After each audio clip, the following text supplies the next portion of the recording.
I was that new person that was there, so I was just hoping they would like me. You know, not to use that line. Like you. Who the hell did they stand up on my face, damn fool ass question like that. Talking about liking somebody. What law is there say I got to like you? When you're doing the Broadway revival in 2010, which you did how many times? 114. 114 times. That's normal run. Not that we're counting. But did that sort of give you I guess a comfort zone when you decided to take this on, being like, okay, I really know this. And not only do I know my lines, but I know everybody's lines. No. 7 years ago, Scott Rudin, one of the producers, brought me August's screenplay, sent it to me, and said, you want to direct it, you want to produce it, star it, whatever you want. I said, well, let me read it, try that first. So I read it, and I realized that I hadn't read the play. I had seen it in 1980 with James Earl Jones and Courtney Vance and Mary Alice and others. So I said, when I read it, I said, nah, I haven't read the play. So I said, let me read the play. It said Troy Maxon, 53. I'm thinking, when I saw it, I was more Corey's age. So I'm like, oh, I'm not Troy. Maybe I'll be Corey. But when I read it, it said Troy Maxon, 53, and I was 55. I said, wait, I better hurry up. I'm too old. So I called the producer back. I said, I want to do the play. He said, you want to do the play? I said, yeah. So we did the play. Won a ton of awards, like it did the first go round, and it was still a process between there and making the film. A couple-year process. Jovan, you're working with actors who did the stage, who 5 of the lead actors in this movie had all had this rhythm together. What was it like for you to join this club, to be standing on the shoulder of giants, so to speak, because you're working with just such great actors? So Denzel and Stephen have said it in a nice way, where it's like getting the band back together with a couple of new members. So you can imagine being that new member and just praying to God that you're not going to be the one messing up their sound, because they all have that rhythm. And even from the first day when I got to Pittsburgh, you could just tell it was like a family reunion. Because everybody, had their own little inside jokes from 2010, and the fellowship. And I was that new person that was there, so I was just hoping they would like me. Not to use that line. Like you. Who the hell did they stand up on my face, damn fool ass question like that. Talking about liking somebody. What was your first scene that you filmed?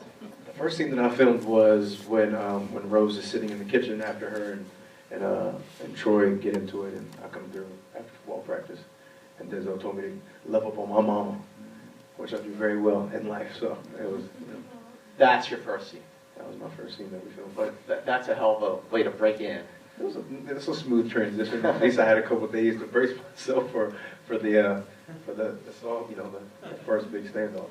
When you walk out into a theater, Constanza, you see people just so happy, but with tears of joy, overseeing August Wilson's first film, a movie based on one of his great works, probably the greatest work.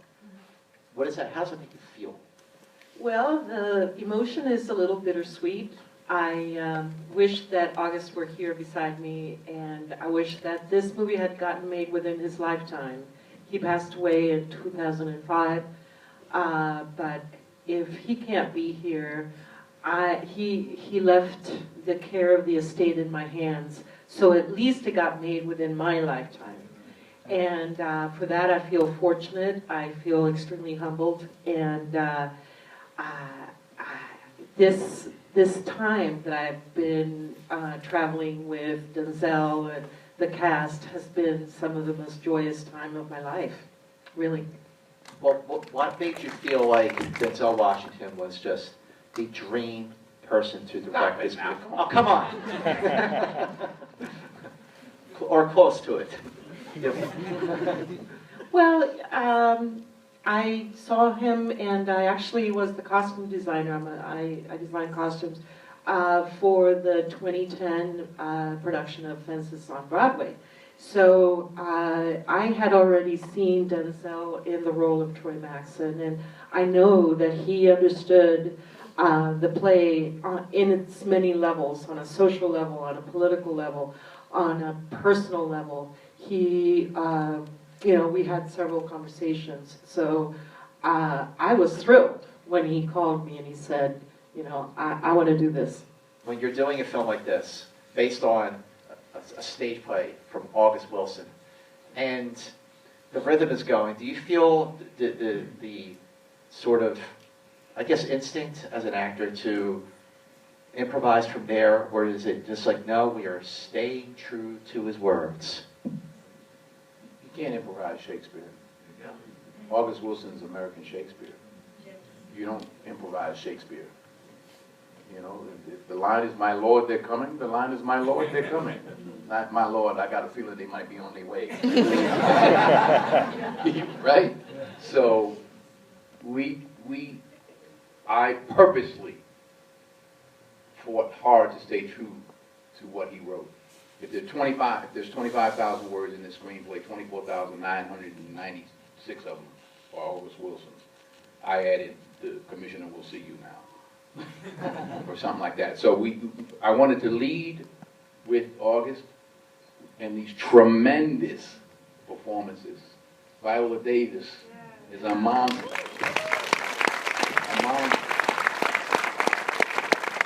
Stephen Henderson is, I call him bass player. He doesn't miss anything. He's down there just keeping the rhythm. And people may have forgotten about Michael T. Williamson, but he's great. Who plays Gabe, and so. Viola Davis, my goodness. Wow. Yes. Jeez.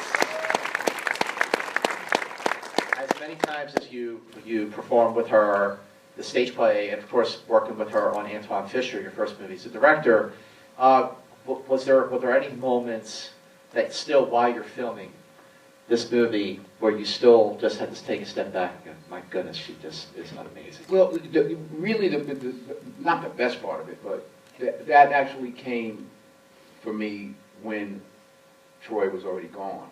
Because in the play, once he's gone, I'm trying not to give it away, once he's gone, I'm in the dressing room, ice in my knees. So I didn't watch each night, the rest of the play, when Ray Nell is there and on. And I'd watched it a couple of times, but I hadn't watched it that much. So now I'm concentrating on what they're doing and how they're doing it. And you know, it was just beautiful to watch. She just gives such a multi-layered performance and a powerful performance. And it's amazing, and because Nanda could speak to this, that a man wrote one of the most powerful monologues for a woman about what a man did to her. You know, when she goes into, you know, I've been standing right there with you. And I was going to ask you anyway about Rose, and about like what made her just one of August's best women that he wrote, but that just the perfect segue into that because of... Yeah, well, I think that August wanted to give voice to the people that he grew up with. There were several men in his life that spoke to August about masculinity. But I think that with every woman character that August writes, he pays homage to his mother, an African-American woman who had 6 children.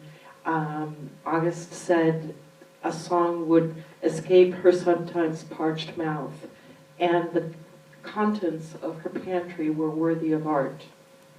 So, you know, that kind of elevation of the human life, the humanity behind these characters are the things that he so succeeds at, both women and men. You know, last night I did a Q&A at the Academy with Willie Burton, who else was there? Sharon Davis and Hughes Winborn, who you would work with on your 2 previous films. the editor of the film, Hughes Winborn. Hughes. Okay, so what they told me was that, okay, here you are taking on Wilson and first movie, won't overdue, but that you seemed more relaxed making this movie, or more at ease is what they said, making this film than, from their observation, than when you did Antoine Fisher and The Great Debaters. I know a little bit more about what I'm doing. And again, we had the luxury of working it all out every night in front of a Broadway audience. And So we didn't have to find our characters. Jovan did. He had to catch up, but the rest of us didn't have to find our characters. What I suggested and asked for all the actors, which are, let's infuse this with as much love as we can. Let's get back to square one. We don't want to start where we finished the play. I didn't want anybody to think they knew too much, including myself. Let's love each other as much as we can and let the circumstances play out. If you're not rooting for Rose and Troy, then who cares? You know, it's painful because she's trying. She's doing everything she can. And he's Troy. Jovan, I want to ask about the sort of speed at which you worked on this movie. I mean, you and Sanaya, you know, must have been. Sanaya's lovely in this Scene stealing little girl. She's awesome. But you know, the pace was pretty fast because you started filming this movie. You started principal photography when? April 22nd. We wrapped June 15th. 2016. Yep. How awesome is that?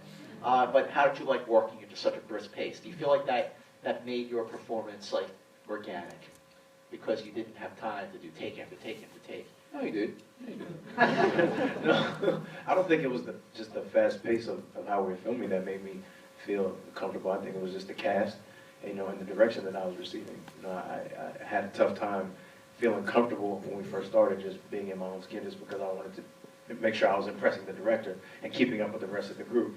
So it wasn't until, you know, they made me feel that I was, you know, before they made me feel comfortable making my own choices as an actor and just, you know, feeling good about what I was doing and the work that I was able to get through the process.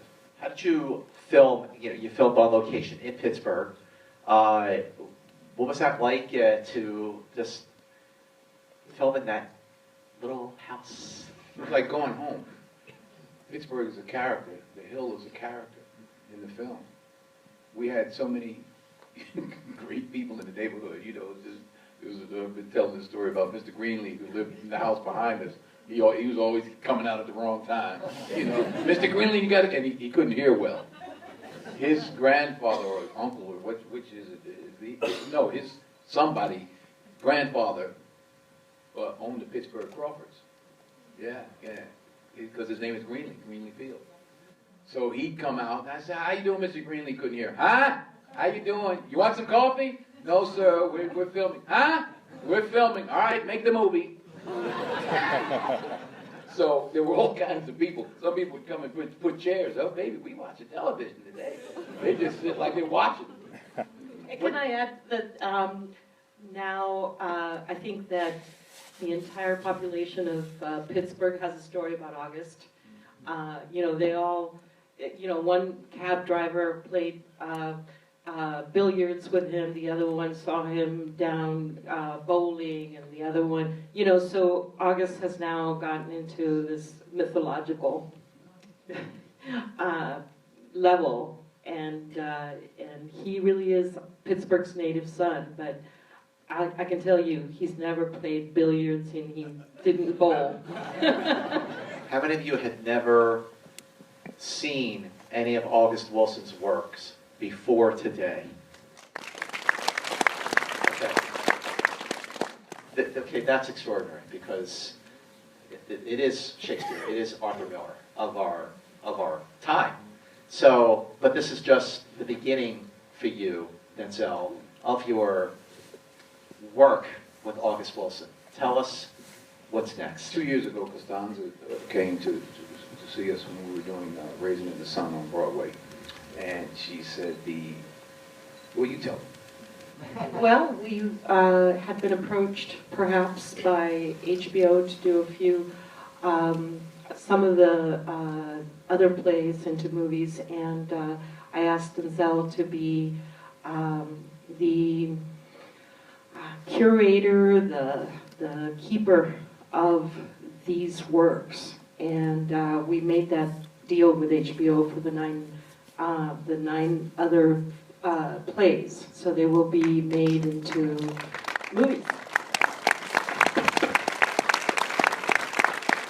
I turn it over to you now, ladies and gentlemen, who's got questions, because I know you do, and there's one right there. Speak Yes, sir. loud. Speak loud. Hi, Denzel, I have a question. The film is very heavy on dialogue. I was just wondering how much was it on script and how much you had to improv? We didn't improv. You don't improv Shakespeare. Okay, so You know, it's American Shakespeare, and the reason I started the film in the black is because I wanted people to listen. The words of the music. There's no music cues for 46 minutes because Troy never shuts up. he keeps going. The first music cue is when he's trying to pull Gabe out of the street. So I was determined, and I know all the tricks. I could have tricked it up and done a lot of matching stuff, you know, shots and all that, but I wanted the first August Wilson film to be an August Wilson film, not a Denzel Washington, hey, look at me. You know, so I knew I was taking a chance because I'm asking audiences to listen. And it's different when you come to a Broadway show because you kind of know what you're coming to see. Or you get a, you know, this is going to be theater. But I also knew I had these great actors that delivered. I knew I had Viola, I knew I had Stephen, I knew I had everyone. So I said, I'm going to do it that way.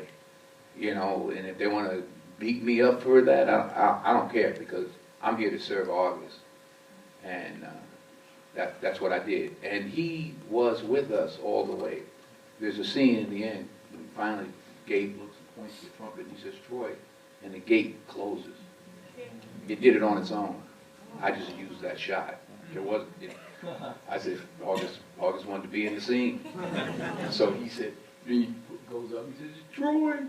And the gate went, well, I added the squeak. The gate goes, did anybody notice that? It goes in. I said, oh, and everybody was on the set was like, oh, man, what? I said, man, August wanted to be in the scene. So he's with us every step of the way. In the 6-month sequence, where you see the snow and all of that, and the changing after he gives the head news, what was I going to say? In the 6-month sequence, I had a shot of me in the bar with Alberta. Women didn't like it. Interesting enough, it didn't bother men, but women didn't like it. And then one woman said, oh, I didn't know that was Alberta. I thought that was another woman. I cut it. Because he says later on, you know me, I wasn't out there looking for nothing. You know, and if he wasn't out there looking for nothing and we saw him in the bars, then it's a story about a liar. And if anything, if nothing else, Troy is brutally honest. His friend told him, you need to do something. He walks in and tells him he's getting ready to be a father. It's like, man, shut up. You know, so, so that's what I try. thank you. Denzel, as an actor, how do you tailor-make a theatrical performance for the screen? I don't think there's such thing as film acting. Acting's acting. Now, If you and I are talking, and I know I have to reach the back of the room, then I have to take it to another level. but if the camera's right here, and you and I are right here, I don't have to take it for what? We're right here, the camera's right there. What it also allowed us to do, one of the things it allowed us to do was because in the play you might have a scene and then lights go out, or a scene like when I go, in the film, there's a scene where I knock the stuff down and walk out of the house, you know, when he's upset about his brother, and he knocks the things off of in the kitchen, off of the, off the counter. Now we have the luxury in a film of staying with Rose and seeing how that affects her. And we have the luxury of seeing in cinema, now her son is watching her and she doesn't know it. And she's one way before she knows he comes in, and then he comes in and she acts like, okay, everything's fine. So it was a process, quote unquote, opening it up. I didn't want to just open it up for the sake of, we got to make a film, we got to be everywhere, we got to do shots. I just didn't want to. Just got off. Yes, right there. Yep. Yep. Hi.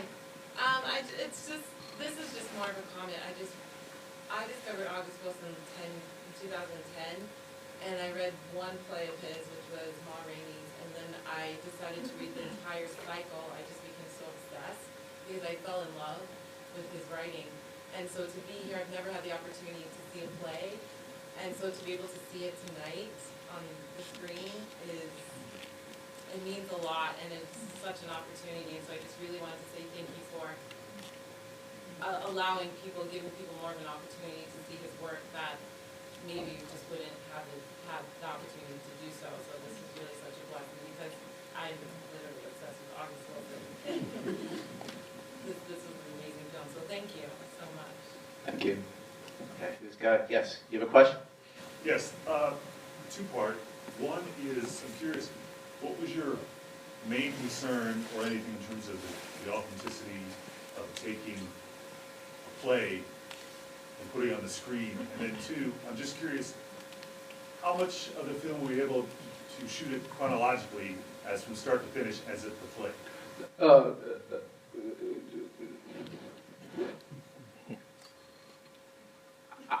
I'm here to serve August Wilson, and I was determined to do that.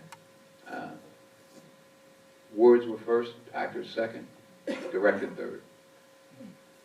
What was the second part?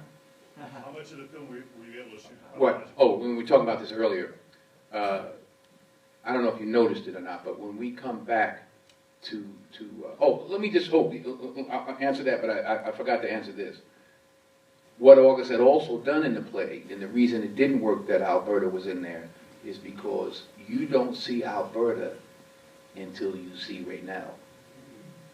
That's what he wrote. So that's why you see that shot. And he says, ma'am, and she turns right to the lens. And you go, oh, that's what the other woman looked like. So if I had showed the other woman, not number one, it would have made him a liar, but number two, he wrote it this way. I would always defer to August. He wrote it that way, and it took me a while to get to it, to realize, no. We see the other woman through that little girl. Now, this little girl meets her brother that she never met, another brother who just got out of jail, the uncle who's a little crazy, her real mother's dead, her real father's dead, and the woman she thinks is her mother isn't. And she's okay with all of it. I mean, that's rich. August Wilson's. What was the second part? The second part was... No, yeah, okay, chronologically.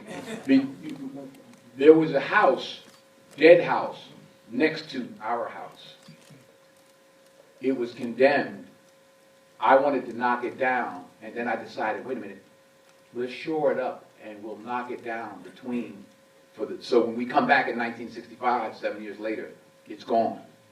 So when Corey comes home and that whole section of the film, it's not there. Devon, first off, fantastic performance. Congratulations. Thank You're you. really a great question was, what is it like going to work knowing that you're going up against Denzel Washington and Viola Davis? Like, their names, it's just Denzel and Viola on the poster. Like, these are two of the biggest actors working today. What was it like working with them every day? It was an incredible blessing. I mean, it's anything that I feel every young actor would dream about, and for me the experience was that and more. I took it as just that, like an opportunity to participate in a master's class. There were days when I wasn't shooting, and I would ask Denzel, and of course he didn't mind that I'd come on set and just watch. And that was with him, Viola, Stephen, Michael T. and Russell, just to be able to watch all of these actors who have been in the industry for a long time and are an incredible talent. So just getting that opportunity to watch them every day and watch them go through their own process and to work through a scene instead of playing an end result, and just everything you're basically learning and the foundations of acting that they've mastered. It's interesting to get to watch that day in and day out for hours at a time. So I soaked up every opportunity I had to do that. It was amazing. Ladies and gentlemen, Fences is in select theaters now, LA and New York. Spread the word. It opens wide Christmas Day. Everyone can see it.